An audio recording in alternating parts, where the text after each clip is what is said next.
What's up, everyone? Tarico Chuamobe from STRIQfit here, and in today's episode of Mastering the Basics, I'm going to teach you guys how to master the next skill, which is the L-sit, or lateral sit.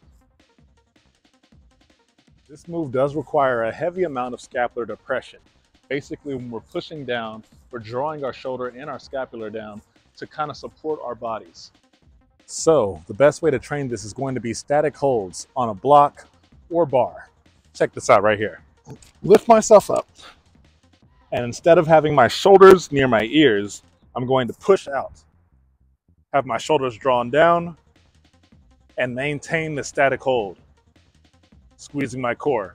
You can do this regular static holds, or you can even do strugs to help practice the movement.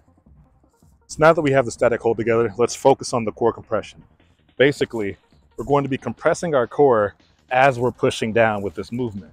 So one of the best ways to practice this is with compact leg lifts. And if this is too difficult to do for you, you can definitely do it against a wall. But essentially, I'm holding my feet out in front of me, fully extended, and toes pointed to engage all the working muscles down below. I'm going to stick my arms out right above my knees and lift my legs up. Smooth, controlled motion. A great core workout. Whew. Whew. And after just a few of those, you'll understand why it's so difficult. So let's say you're suffering from a lack of hip mobility and you aren't able to properly compress your core. What I'm going to say is you can regress that core compression leg lift even further by pressing your upper back against the wall, like so. Pressing my upper back against the wall, I'm able to use it as leverage for lifting my legs up. So I'm simply going to lean into it, and then you'll notice I can lift my legs up a lot easier. You can try that out. So a lot of people don't talk about this when it comes to the L-sit, but as I'm pushing down, not only am I compressing my core, but my back is going to round, especially my upper back. That's going to round out, and my hips are going to naturally levitate back. This is what's going to give us that ability to lift ourselves off the ground. Of course, at that same time, we're compressing our core. And it looks like this. You see how my hips are drawn back? The L-sit is that it doesn't take a huge amount of strength to get.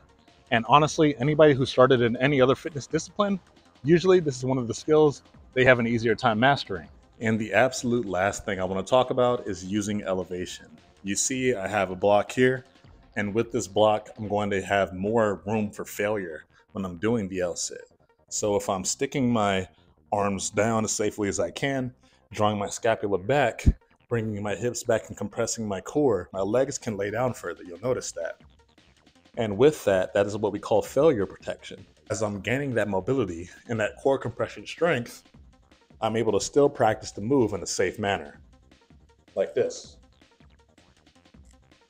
See how my legs lay down further than they're supposed to? Another way you can use elevation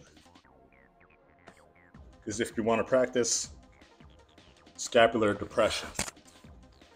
Like I said before, drawing my shoulders back and down. Same thing. Practicing the proper movement to achieve the L-sit. Again, if those compact leg lifts are too hard for you, simply press your upper back against the wall. That should make the movement a lot easier as you're able to use that wall as leverage for lifting your legs up. And as you gain more mobility, you'll be able to do it without the wall. Try this one out for yourself and let me know how it goes. Send me your progress. Strict form only.